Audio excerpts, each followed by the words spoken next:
আজ সকালবেলা থেকে এত সুন্দর রোদ উঠেছে, দেখো আকাশ একদম পরিষ্কার হয়ে আছে আর গাছে কত ফুল ফুটেছে। তার জন্য তোমাদের সাথে একটু বাইরের পরিবেশটা শেয়ার করছি। আর হাতে গোনা তো আর পুজোর কদিন বাকি। দেখো এই গাছটা অনেকটা বড় হয়ে গেছে, এটা হচ্ছে স্থলপদ্মর গাছ। আর দুর্গাপূজা আসলেই কিন্তু স্থলপদ্ম ফুটা শুরু হয়। এখনও কুড়িও আসেনি, আর কদিনের মধ্যেই চলে আসবে কুড়ি, আর পুজো আসতে আসতে ফুল ফোটা শুরু হয়ে যাবে। তো কেমন আছো বন্ধুরা? তো সবাই আশা করি সবাই ভালো আছো, আমিও বেশ ভালো আছি। আর সকালবেলা উঠে দেখো আমি আগে ঠাকুরঘরটা ধোয়া মোছা করে পরিষ্কার করে নিয়েছি, এখন ঠাকুরের বাসন নিয়ে বসে গেছি। তো আগে ঠাকুর ঘরটা মুছে তারপর ঠাকুরের বাসনগুলো ধুয়ে মুছে রান্নাঘরে যাব। আর সকালবেলা উঠে প্রত্যেক দিনে এই কাজটা আমি করে থাকি। তো কেননা পরে আবার ঠাকুর ঘরে এসে কাজ করতে ভালো লাগে না, তার জন্য।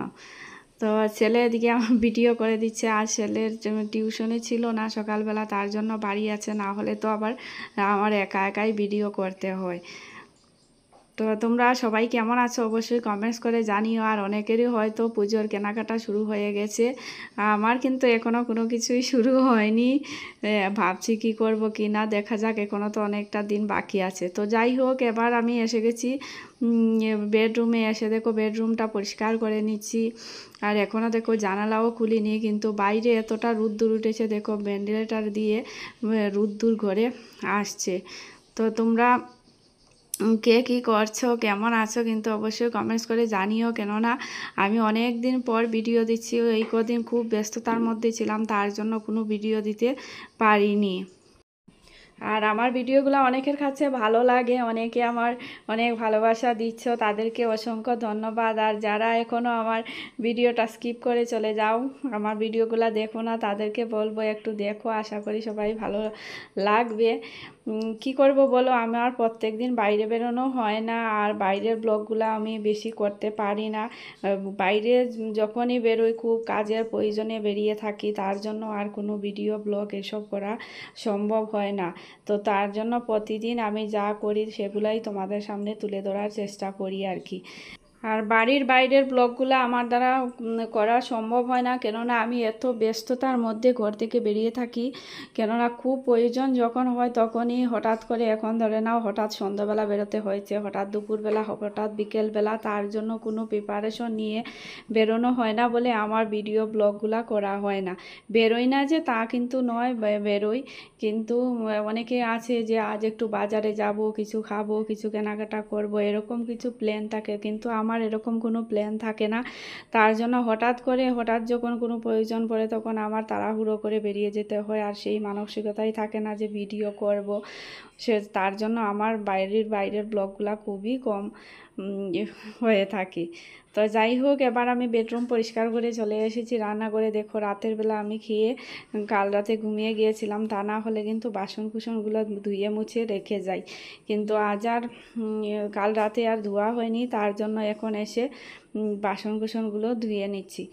তো ধুয়ে তারপর চা টিফিন খাবো, এখনও কিন্তু চাটা কোনো কিছুই খাওয়া হয়নি। ছেলে বলছিল আজ কি শুধু কাজই করবি, আমাকে কিন্তু কি টিফিন দেবে না? তো বলছিলাম দাঁড়াও, আর একটু বাকি, সব কিছুই শেষ করে নিয়েছে মোটামুটি। এবার আমার ধোয়া টোয়া হয়ে গেছে, আর দেখো সুন্দর করে গুছিয়েও নিয়ে রাখছি, কিন্তু বাসন কুসনগুলো এলোমেলো করে রাখলে কিন্তু ভালো লাগে না, গুছগাছ করে রাখলে অনেকটাই ভালো লাগে। আর মধ্যে থেকে খেয়ে নেব সেটাও ভালো লাগছিল না, মনে হচ্ছিল একটু। এবার চা আর গোলা রুটি নিয়ে বসে গেছি, ছেলেকেও দিয়ে দিয়েছি, ছেলে ওই পাশে খেতে বসেছে। আর এদিকে ডাল বসিয়ে রেখেছি, কেননা ছেলে স্কুলে যাবে তার জন্য।